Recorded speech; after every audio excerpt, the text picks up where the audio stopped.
Ian, why was that maybe the best defensive game you guys have played all season? Because we had the best crowd ever. The bigger the crowd is, the better our defense gets. How does that sound? No, I don't think that was our best defensive game, but I thought it was a very good game. So what I'm proud of is that we're playing against different styles and we're finding a way to win. So we've learned how to win. We're hungry. We look like we have a we're not going to lose mentality, and that's the feeling I have from them. We're playing some good basketball. Earlier in the year, we couldn't play without Ari on the floor. We couldn't play without someone on the floor. So now different people are stepping up, and we're playing so much better as a team. And that's what I'm proud about. I mean, look at Samaje, she's growing. Look at Bryce, good minutes. Kate she's evolved. So all of those things, I'm just proud that it's all coming together at the right time. Nadia, can you talk about your three-point defense? They were the number 2 team in the nation in three-point shooting. They only made 2 of 12. I think we displayed some really good defense. We knew who to key in on. We're aggressive. They were having to play their offense way beyond the three-point line. That's what we intended to do, and they don't mind doing that in their offense. We focused on a game plan, and the players executed it. So we can just provide them with all the scouting and their tendencies, but they got to go out and play. And I thought that our players executed the game plan really well. And I mean, they're a good team. They're coached really well. They're a very smart team. They're the best team we played so far in the postseason, but we didn't make them look like that tonight. So I'm proud of the way we played. And they punched us in the face a couple times, an 8-0 run, a 6-0 run. They weren't giving up, and their style is drastically different than ours. So I'm proud of the way that we adjusted to that, because it's hard to play against their style. Coach, after the last game you spoke about how you guys need to be better in the second and third quarter. How would you grade those 2 quarters today? I think a lot better. The second quarter was not good. I think we were so amped up in the first quarter. We were just hot. We were the adrenaline, the crowd, and then we got cold and couldn't make a layup in the second quarter. But they didn't score either. So my whole thing is, if we're not scoring and we're getting stops, that's pretty good, but you can't let them score and not score. So at halftime we talked about just converting, playing stronger, finishing inside, not letting them isolate us. And I thought that we came out and I thought we played a good third quarter. We tend to be flat sometimes third quarter. And I think that the fourth quarter, even going into our bench, we put them away. So I think we played a really good basketball game. I'm very proud of our players. Coach, you were up 37-17. They had a 10-0 run. You called a timeout. What was the message to calm them down and let them know that? Well, we had no help side, so we had a tough time. We've had a tough time the last couple of games of just helping the helpers. So we work a lot on that. We talk about that, but with these quick turnarounds and having to get the scout ready, we're not practicing really hard, just because we're saving legs and we're kind of walking through more. So I can see that some of our habits are kind of going away. So we weren't helping the helper. They were getting drop passes and they were starting to convert on them. And I felt like they were isolating us. And our thing is, we don't leave our teammate on the island. So we don't let just someone isolate us, not help. And then the first half, someone's isolating us, everybody's standing around. So we jump on the line of the ball, those things. So we were just kind of forgetting those things. So I had to remind them of things we need to do. But then they went out and did them. And I think we played pretty good. Coach, talk about the performance of TT Starks today. I mean, her performance is always good. That's why I'm just happy she's coming back for another year. She does so many things. It does not matter. I don't even know how many she scored tonight. So she scored 9 points. The way she started us off, she was the one that was the catalyst on offense in the beginning of the game. She had layups, she had drives, she had good passes, and she's always her constant thing is the defense. Her offense is a plus. And she finds a way. She's one of our best three-point shooters. I don't think she hit a lot tonight. She was 1 for 2. But she made layups. She does all the little things.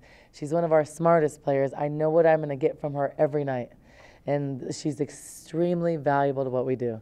And I think she's the one that helped us in the first half get the lead. Maybe when did you realize you had a guard in Ari who could rebound like the way she does? I knew she could do that. That's why I recruited her in high school. She's extremely athletic. She has a knack for the ball. She has a big heart, so she finds a way to do things. And you can't teach that, and she has that, and TT has that. And she likes to rebound, so I let her offensive rebound. I think I wouldn't be a good coach if I said, no, get back and stop the ball, because TT's really good at stopping the ball, and Ari's really good at rebounding. For a while, she was leading our team in rebounding. She's just got a knack for it, and when she wants the ball, she's going to go get it. I love that about her. You got fouled 8 times tonight. Do you have stats that indicate how many times per game she's been getting fouled? Yeah, so we have on this on our new and improved stat sheet. It tells us, yeah, she got fouled 8 times. So I like that stat actually. So we kept that. And I felt like she got fouled a lot more, but they called 8. I think they were letting us play physical. I think it was a good officiated game. And she does that. She draws fouls. I think she got a little bit frustrated because she felt like she drew a charge. So she kind of got a couple fouls, got mad. So we sat her for a few minutes, but then she came out on a mission.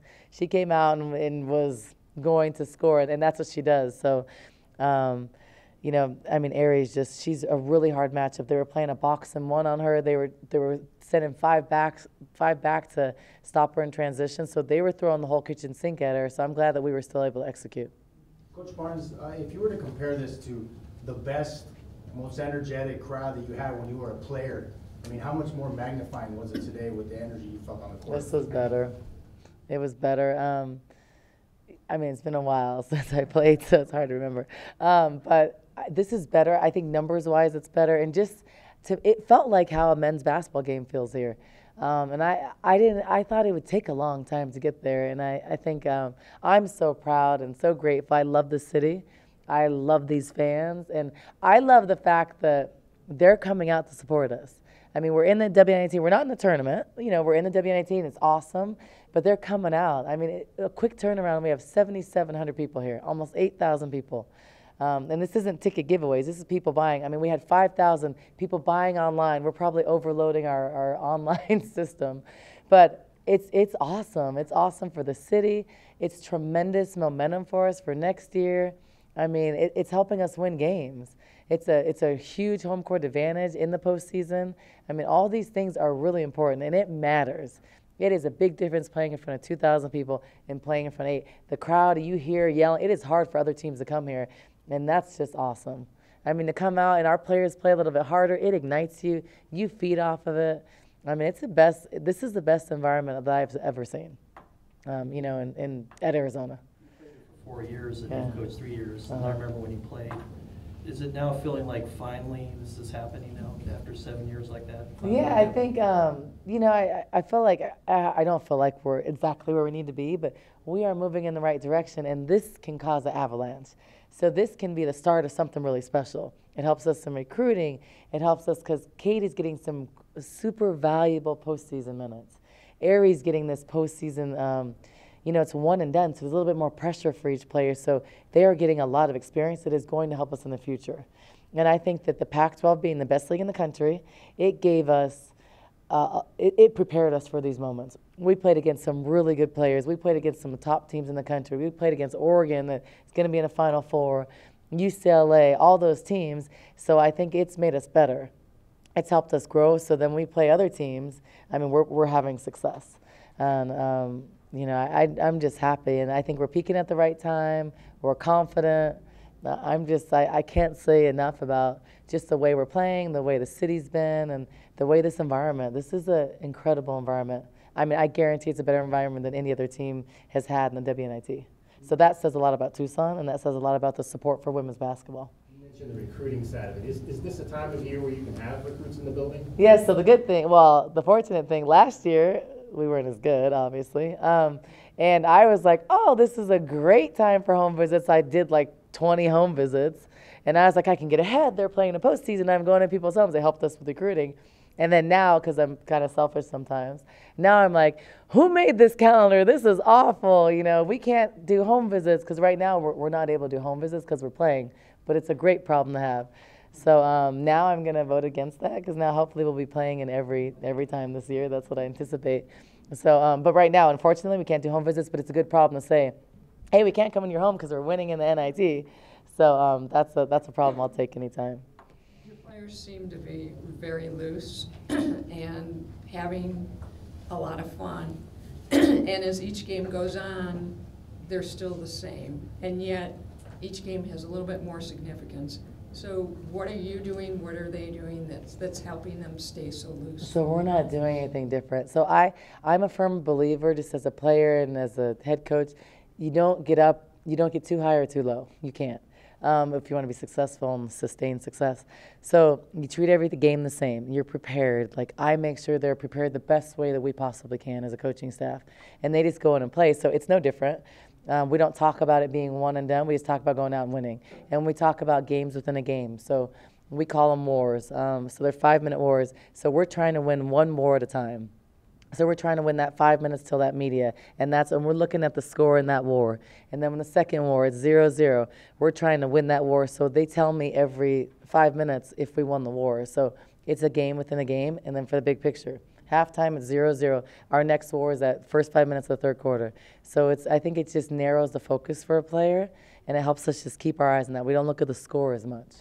And they just play, and it's 5 minutes, and we prepare for that in practice. We play 5-minute segments.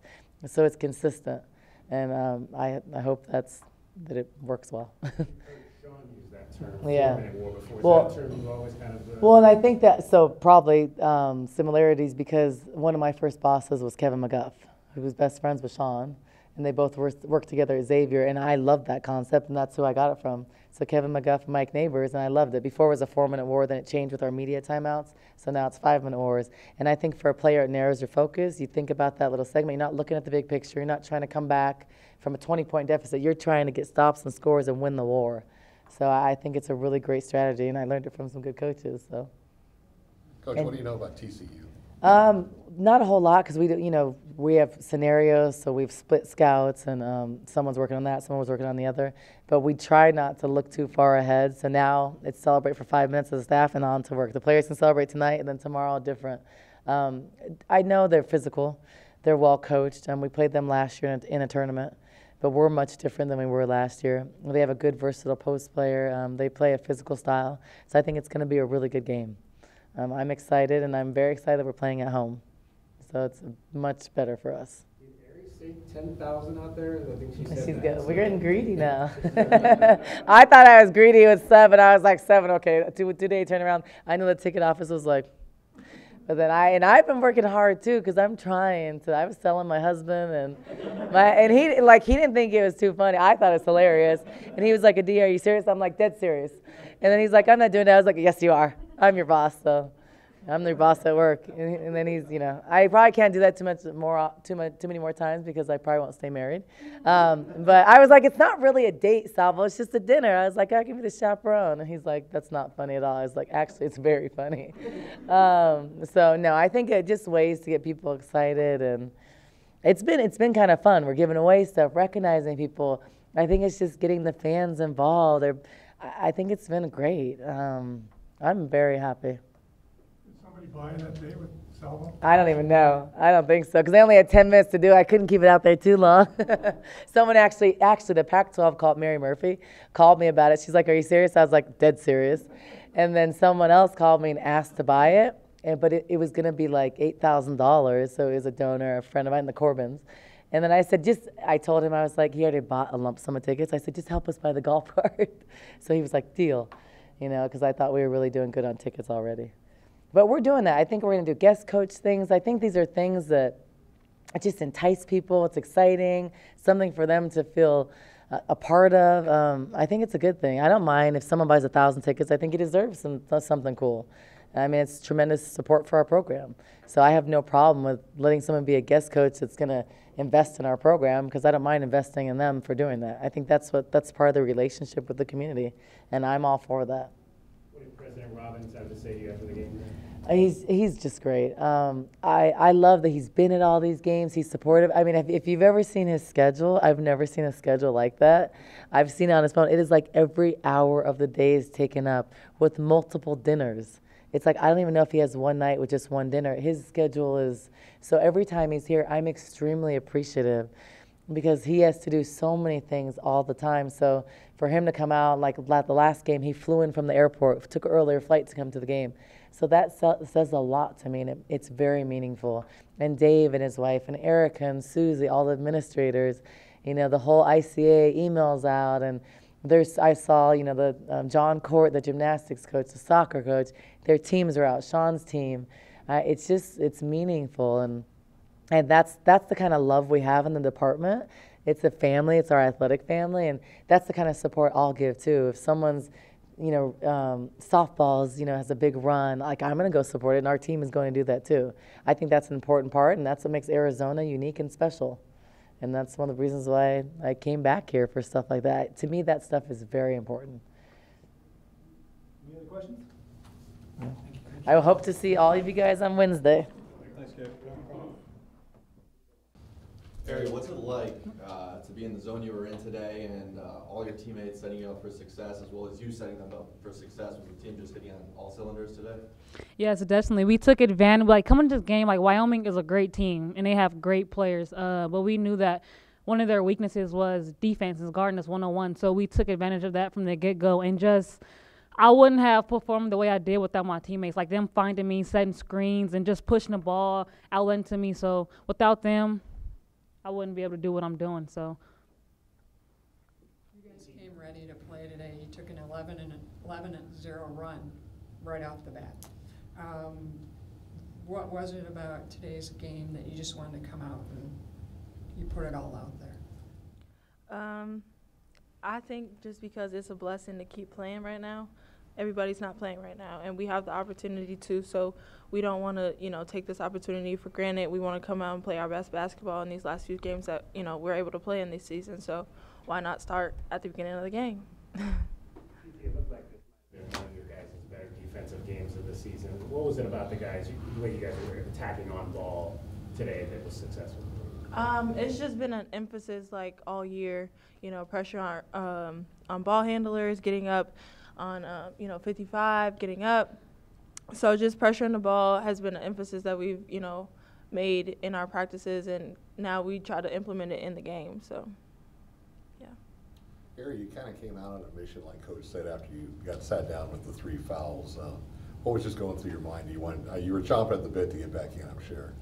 definitely, I was a little anxious. I was a little too aggressive, but at some point it was like whatever. But just on the bench, my mindset was like, she can't guard me. Like, any of them can't guard me. So I had to come in, be aggressive, do what I do, and just help my team whatever way I can. When did you learn to attack the boards the way you did? It's just an instinct. I didn't learn it. It's always been within me since I've been playing. So. Is that something maybe somebody said, to be a great guard, you have to rebound as well as score? No, I just have a knack for the ball. So me rebounding is just something I've always done. And honestly, it's beneficial because any chance I can to have, I give my teammates another possession, like I'm down for it. Anything I can do, I'll do it. And when you were down, when you had to come out with those 3 fouls, and Kate came out on fire in that third quarter. What did Coach tell you at halftime, or did someone go up to Kate and say, "Hey, this is your moment. Go out and do this"? No, I think we just have the personnel, as a team that it can be anybody's night. And, I think we have great players at all positions, and a lot of times I think we can have mismatches at all positions. So during that time, we was going to Kate, and she was delivering, so why not keep going to her, so. Do you guys have any friends on campus who suddenly are going to games now who hadn't been? No. I'll be honest, no. A lot of the girls on the team are my friends, Yeah. That's doable. Oh yeah, definitely. Our goal with a couple games ago was 5,000. Today was 7,000. So why not try to get 3,000 more? I think it's doable. You ever, when you're on the court, just take a second, look around, and see all the fans, and I what do you think? did. We even noticed during warm-ups, we start to see a lot of yellow. We were like, hold on, but then we started to see a lot of red, and then we heard a lot of chants and cheering. So that kind of was like, okay, this is big. What kind of boost does that give you on the court when you see basically the entire part that wasn't curtained off being full? Seeing that many people, hearing that much noise. It's a big boost because when we're in the long stretches of not scoring, or we're just constantly having to play defense, when the crowd cheers, that kind of give us a boost of confidence. So that is really helpful. I think it's exciting just to, see the whole city back us up in these types of games. Like I said, everybody's not playing right now, so just to have the fans, show us support and, come to our game, I think is really cool. If you could send a message to more of the student body to make it out, because a lot of it are just, you know, regular Joe Schmo Tucsonas making it to the game? What would you directly tell them in order to plead for fellow students to go out and impact that Zona Zoo like sometimes they can do for the men's games? I mean, I would just say, if you guys have any doubts about, you know, the team that we are and the things that we can do as a team, come out and see. That's all I would say. I don't even know what to say. I mean, a lot of people be like, oh, like women's basketball is not exciting, but like I said, we can show you better than we can tell you. So, or display is in 101, either one. But what is this when you make the three? What's the significance of? oh, facial. So she was playing tight defense. She thought she had me. She was denying me, so I had to get her. Scored, gave me boost of confidence, and so I did facial. How long has that been your thing?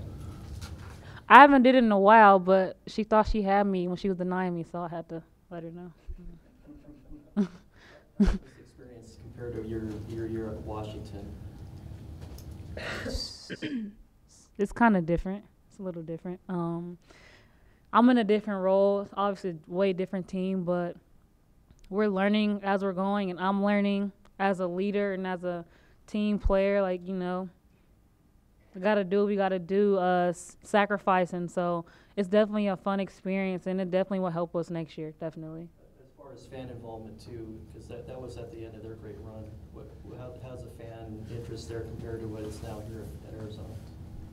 I think it's similar because the fans in Seattle knew what we can do, and so everybody was coming out. And, of course, we have great players like Kelsey and Chantel. Like, they were, like, All-Americans, and so it's just similar here. Fans know what we can do now, and they know that we're a talented team. We're making a run. We're creating history this year, and so the fan support is similar. Isn't Coach having you guys pass out flyers to other students in your class? We did. This past week, we passed out flyers, and we were tweeting as well, putting on Instagram, Twitter, Snapchat, anything we can do to get fans to come. That Wyoming team you guys just beat, they're a lot better than the score says. What do you guys think was the overall difference in the game from your vantage point? Just us being aggressive offensively. We knew they couldn't really guard us, so we took advantage of that from the get-go, and just we knew we had to play good defense. They had like a good triangle with number 12 and two other guards, so we knew that if we shut them down from the get-go, it's our game.